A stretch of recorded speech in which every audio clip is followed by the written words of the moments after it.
apa keunggulan Maula Hijab ini dibandingkan dengan brand-brand hijab yang lain? Karena hijab ini kan kompetisinya ketat banget ya. Banget. Kalau kita ngobrolin brand hijab itu kan barang yang gampang dibuat sebenarnya. Apalagi yang paling laris pasti yang gampang-gampang dibuat ya. Pasmina segi 4 itu kan semuanya pasti bisa, dan ini brand sejuta umat ya, produk sejuta umat yang semua gampang banget mau bikin gitu sebenarnya. Cuman kita dari dulu itu fokus pertama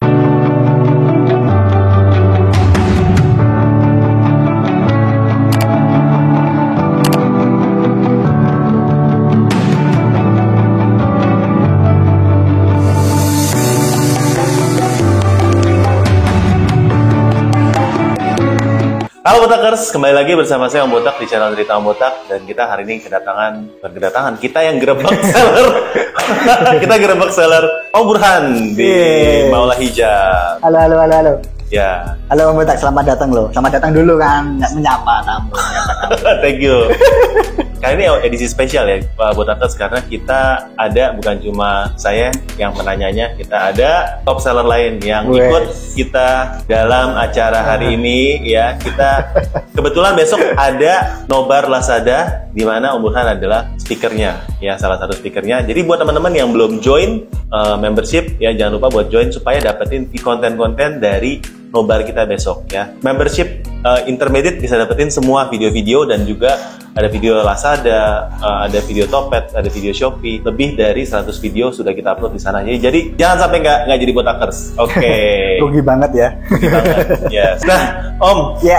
Kita mau ngomongin hari ini soal brandnya yang Om punya, yang udah bangun dari awal, yaitu brand Maula Hijab. Nah, Maula ini asal dari mana, Om? Itu sebenarnya nama istri saya, Om. Weh, kan kelihatan romantis banget ya. Padahal ya agak seromantis itu ada. Jadi sebenarnya dulu itu pas kita bangun itu kan kita pakai, kebetulan mau perebutan kan, mau pakai Burhan Hijab apa Maula Hijab gitu. Burhan Hijab kan lebih menjual sebenarnya, tapi ya situ kekuasaan tertinggi di atas tangan wanita, ya udah jadinya Maula Hijab. Kalau namanya sendiri sih emang nggak ada arti apa-apa ya, cuman simple diambil dari nama istri waktu itu. Karena sebenarnya inisiatornya istri. Inisiatornya, karena kan yang punya passion, ketertarikan di hijab kan bukan saya. Nah waktu itu istri, saya cuman memfasilitasi aja, mengembangkan lebih tepat, lebih mengembangkan. Jadi asal mula brand Maula Hijab dari situ sih. Sejak tahun berapa? Kita mulai itu sejak tahun 2017. Itu langsung jualan online Om bisa? Betul, karena sebelumnya itu kan saya sama istri sama-sama programmer. Kita satu kantor. Jadi saya itu dulu programmer, istri programmer. Karena di kantor itu yang cewek jarang, programmer cewek itu jarang banget. Saya nggak mau nikahin cowok, mau nikahin cewek. Terus singkat cerita, istri saya hamil. Karena hamil dia nggak bisa kerja lagi, keluar. Nah keluar itulah istri saya itu sebenarnya awal mula gitu kita bangun Adsense juga waktu itu. Adsense tapi dari aplikasi mobile. Terus sambil istri mulai jualan online, reseller. Tapi karena dulu itu kita kan mulainya dari nol, bener-bener nol. Mulai dari bener-bener nol, istri itu kita belum jualan jilbab waktu itu. Jualannya hanya ciput dan only ciput. Karena dulu modalnya cuma 2 juta rupiah. Saya punya modal itu dulu cuma 5 juta. Yang 2 juta itu modal dagang, 3 juta itu kan dulu kita bayar ongkir dulu, ngombokin ongkir. Pas awal-awal kita jualan online itu. Buat putaran ya? Iya, karena kan kita bayar ongkir dulu baru nanti dapat reimburse. Iya. Nah 2 jutanya itu yang dulu kita hanya ciput dalam arti nggak punya jilbab sama sekali. Kita reseller waktu ciput itu. Tuh modalnya berapa, jualnya berapa dulu? Dulu pas awal-awal itu kita beli, nggak apa-apa lah open ya. Itu saya agak lupa ya, itu 3.000 3.000 sekian lah, 3.000 4.000 saya agak lupa. Itu pas awal pertama tahun 2017 itu kita jualnya di 27.000 28.000-an. Wow. Itu pas awal-awal dulu. Pantes cepet kaya ya. Dan produknya itu, dan action saya kan dulu nggak bisa kita jualan cuma satu jenis Om. Jadi saya ngakalinya itu cuma ciput isi 1, ciput isi 2, ciput isi 4, ciput isi 7. Banyak lah SKU kita gitu. Dan perputarannya cepet banget dari situ. Makanya 3 bulan waktu itu saya berani mutusin, kan dulu saya programmer kemudian dosen Om, sambil kalau malam ngurusin dagangan tadi yang online. Nah, begitu tahun 2017, 3 bulan itu kira-kira oke. Pertama saya lepas dulu pekerjaan programmer, karena di dosennya saya diangkat jadi kaprodi. Jadi nggak mungkin, dua-duanya nggak mungkin bisa. Jadi kaprodi sama dagang. Terus setelah beberapa waktu, 6 bulan berikutnya, wah ini udah nggak bisa nih, dagangnya harus bener-bener diseriusin. Waktu itu belum banyak order Om, baru puluhan lah. Baru puluhan itu saya udah berani ngelepasin jabatan kaprodi saya, hanya untuk jualan jilbab. Nah dari situ kita mulai bangun brand kita, mulai produksi sedikit demi sedikit dari meteran gitu kan. Awal-awal kita meteran, makanya saya bilang kan dulu, awalnya kita beli kain meteran om, sekarang yang dimeteri kontainernya gitu, nggak kainnya lagi gitu.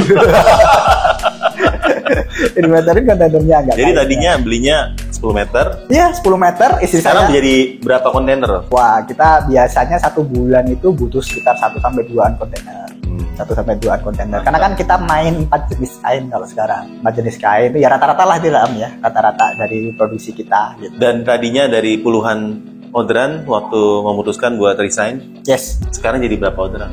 Tergantung nih. Kalau pas ini lagi ini ya, lagi sepi-sepinya kan ini, lagi fase don-donnya. Kalau kayak gini mah dapat 2.000 juga udah syukur. Tapi kalau pas lagi rame, lagi Ramadan itu kita sempat menyentuh ya mungkin di 12.000 kayak kita sehari dulu tuh prosesan. 12.000 keburu packingnya? Keburu om, karena kita one day service. One day service itu semua paket di sini semua akan diproses di hari yang sama, kecuali kalau memang ada gagal produksi. Jadi misalkan penjahitnya gini telat atau misalkan mesinnya rusak dan lain sebagainya, itu pasti besok, nggak bakal lebih dari besoknya lagi, itu nggak bakal. Karena begitu kita udah telat 1 hari, kita konfirmasi. Apa keunggulan Maula Hijab ini dibandingkan dengan brand-brand hijab yang lain? Karena hijab ini kan kompetisinya ketat ya, banget ya? Banget. Kalau kita ngobrolin brand hijab itu kan barang yang gampang dibuat sebenarnya. Apalagi yang paling laris pasti yang gampang-gampang dibuat ya. Pasmina segi 4 itu kan semuanya pasti bisa, dan ini brand sejuta umat ya, produk sejuta umat yang semua gampang banget mau bikin itu sebenarnya. Cuman kita dari dulu itu fokus pertama kita pahami sih sebenarnya segmentasi pasar. Jadi kalau dibilang keunggulan kita apa itu, pertama kita berani dari sisi kualitasnya. Dari sisi kualitas. Itu tapi jualnya mahal. Jualnya bagi saya sih mahal, tapi orang-orang anggapnya murah gitu. Syukur lah kalau gitu. Saya pengennya saya jual mahal tapi orang anggapnya murah, yang saya mau gitu. Berarti dari sisi kualitas layanan pastinya. Jadi kita one day service dan kita berani memberikan garansi. Makanya kalau produk kita jelek, nggak cocok atau berubah pikiran, ya silakan dibalikin aja gitu. Tapi di online yang bisa menawarkan itu kan sebenarnya banyak. Yes. Murah, harga juga, kualitas juga bagus, servis juga bisa kirim hari yang sama. Ya. Kok orderannya nggak sebanyak Maula Hijab? Ya, karena nggak cuma itu bumbunya. Kalau gitu kita mau gali-gali lagi mencari di sini ya. Ya kalau cuma itu semuanya ordernya ribuan gitu. Ya, kan? Jadi ya tadi kan tanpa mesti ganteng kayak Om Burhan gitu. Oh, bisa jadi sih salah satu ya. Bisa jadi salah satu karena mungkin ya faktor keberuntungan karena mungkin background pendidikan saya mendukung. Jadi gini Om, orang kan bilang kalau kita mau menang perang kita ketahui dulu wilayahnya, kita ketahui dulu medan perangnya. Gitu.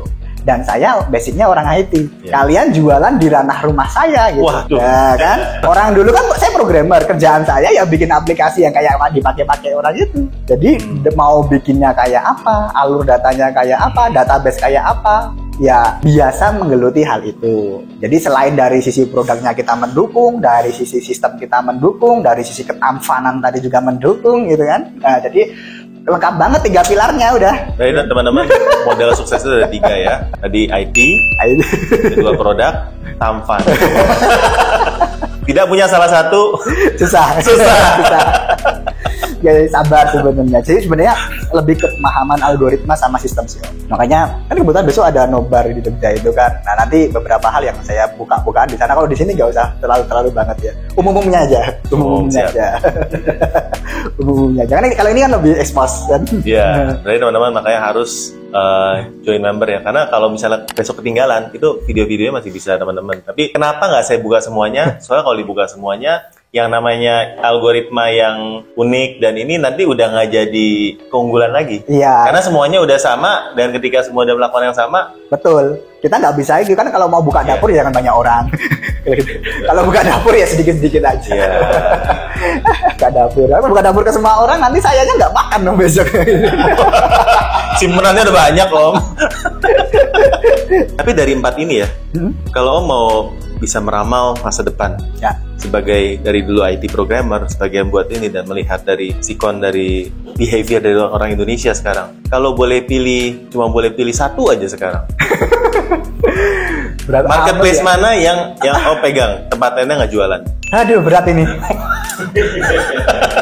Berat ini, karena karakteristiknya beda-beda ya. Karakteristiknya beda-beda antara anggap karena memang kita ngomongin fashion ya, fashion muslim dengan price range-nya Maula dan dengan kualitasnya Maula. Itu saya berat antara 3 tempat soalnya. Shopee, 3 tempat. Lazada sama Tokopedia. Kalau TikTok suruh lepas saya berani lepas. Tapi kalau Shopee, Lazada, Tokopedia itu susah. Kalau sekarang loh ya, mungkin malah kalau kemarin saya pilih Lazada, kalau sekarang saya pilih Shopee. Why? Waduh, itu berat banget ya. Iya. Kalau tapi sebenarnya tiga tempat itu tuh kulturnya berbeda. Jadi mereka yang bisa survive sampai akhir tuh ya the big three itu. Tokopedia itu lebih ke anak muda meskipun dia itu ke cowok, tapi tidak ada kata terlambat untuk nanti dia pelan-pelan akan merambah ke cewek. Gitu. Cuma orang mengenalnya Tokopedia marketplace para cowok. Tapi branding untuk UMKM untuk kita itu Tokopedia itu paling bagus dari sisi pengembangan brand. Jadi kalau kita mau branding masa depan, Tokopedia tempatnya. Jadi di sana dukungan untuk kita para seller untuk ngembangin toko untuk secara brand itu Tokopedia. Dari sisi masa, Shopee itu dari sisi masa, dari sisi karena di sana ya customer paling banyak di sana. Kita nggak bisa bilang. Yeah. Grow customernya year on year-nya mereka meningkat terus. Yeah. Kemudian tapi diimbangi dengan sellernya, tapi persaingannya juga berat di Shopee. Tapi kalau bicara kemudahan sama ya untuk saat ini sih Lazada gitu. Padahal menurut banyak dari Botaker sama banyak komen yang masuk, mereka menganggap Lazada itu justru yang paling sulit untuk jualan. Ya, karena kalau orang Jawa bilang itu kan ya, menurut pepatah orang Jawa kan, Jelatan Burhani Muafik, al-isau minal kulina ya. Isoh itu merga karena terbiasa. Bisa itu sulit enggak? Itu kan kata-kata relatif Om. Gampang, mudah, sulit, keras, empuk, ya kan? Yeah. Sulit itu seberapa sulit? Oke, berarti ini namanya burhanologi ya? Burhanologi. Ya, kalau mau nonton video dagingnya besok atau teman-teman langsung join. Tapi kalau saya jalanin ya dari sisi apa dulu sih sebenarnya? Kalau dari sisi pendaftaran campaign paling gampang itu ada dari sisi ini teknis kecil-kecil aja ya. Dari sisi apapun tuh paling gampang Lazada kalau menurut saya sih. Jadi apapun Lazada. Ya, daftar campaign dan lain sebagainya itu fitur-fiturnya lebih memudahkan di Lazada. Tapi ya kayak gitu. Ada beberapa rule yang teman-teman harus tahu. Yang orang-orang nggak tahu, makanya kerasanya jadi susah. Tapi kalau misalkan udah tahu, wah itu lebih gampang. Karena orang-orang kadang mempertimbangkan, di sana harganya fix kan. Kalau di Lazada itu, ya kita harus di bawah harga campaign itu gitu. Kalau di Shopee itu kan kadang kita suka-suka sendiri nentuin harga kita sendiri ya gitu. Mungkin orang-orang anggap susah gampangnya dilihat dari sisi itu. Kalau saya kan lebih global, bahkan dari sisi bagaimana algoritmanya, memahami algoritmanya, bagaimana kita memenangkan perangan di sana gitu kan. Banyak faktor itu. Kalau gitu saya ada dua pilihan ya, pilih satu ya. Mall atau seller biasa? Mall. Udah nggak perlu dijawab itu, pasti mall. Pasti mall. Mahal loh fee-nya. Nggak apa-apa, tapi banyak enak trafficnya. Gitu. Enak trafficnya. Enak trafficnya. Jadi kalau ditanya mall apa biasa, wes nggak usah pakai ragu, mall gitu, mall. Tapi ya baru saja di take down gitu.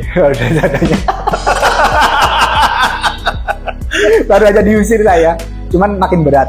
Saya nggak tahu sih, nggak tahu di belakangnya ada apa ya kan. Cuman kalau ditanya seller biasa apa seller mall, ya pastinya seller mall. Kenapa? Satu, untuk masa depan. Jadi ketika kita di mall itu nanti ke depan kita punya spesifik customer yang berbeda dengan yang di seller biasa. Sorry to say ya, jadi di seller yang biasa itu untuk cheaper customernya masih banyak. Jadi kita untuk membangun loyal customer itu berat. Karena maunya murah, nggak peduli maunya brand. Murah, maunya barangnya bagus, tapi harganya murah. Kalau di sana customernya modalnya. Oh, berarti itu mau cari paling murah, yang banyak diskonnya. Betul. Belum tentu loyal. Yes. Banyak maunya rewel. Ya. Reviewnya juga sembarangan misalnya. Bangun kepercayaannya juga lama. Jadi nggak worth untuk dipertahankan juga. Tapi kalau kita itu punya embel-embel mall, di bawahnya nggak ada ulasan, nggak ada review, orang pasti mau beli. Karena ini mall. At least saya punya 14 hari untuk balikin. Dan terpercayalah, Lazada aja ngasih dia logo mall, kan gitu. Logika saya sebagai customer sih kalau saya.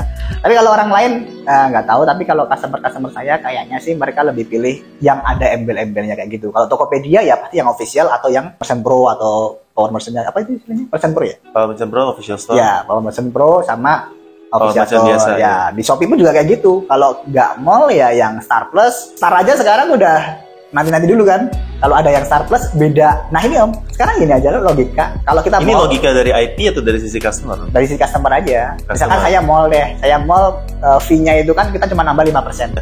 Oke, 5% ya. Gede 5% Om. Oke, kita coba hitung aja. Nah sekarang anggap aja saya jual barang 20.000, 5%-nya berarti kan 1.000. Iya. Ya kan? Berarti saya nambah Rp1.000.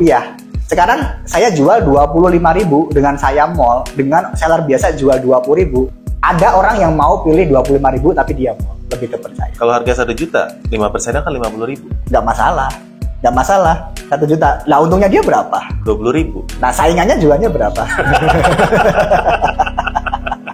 Mas 1 juta untungannya 20.000. Itu terlalu sedih ya. Jangan. Intinya gini, masalah fee administrasi dan lain sebagainya itu kan kita masukkan dalam HPP. Jadi mau berapapun fee-nya ya kita, kalau saya gitu. Jadi harga kompetitor itu bukan untuk diperangi ya, tapi hanya untuk sebagai acuan. Karena di marketplace sendiri itu kan kita juga udah bingung, murah itu seberapa murah. Mereka rentang harga. Contoh di tempat saya jilbab.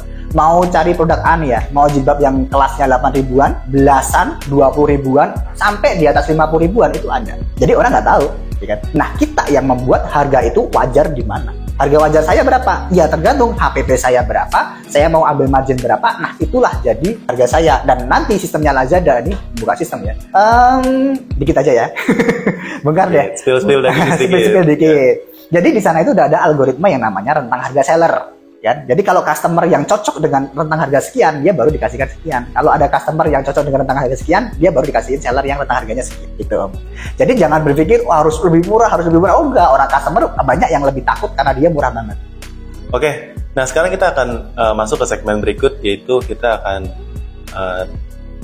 minta pertanyaan dari para top seller botakers nih ya. Ini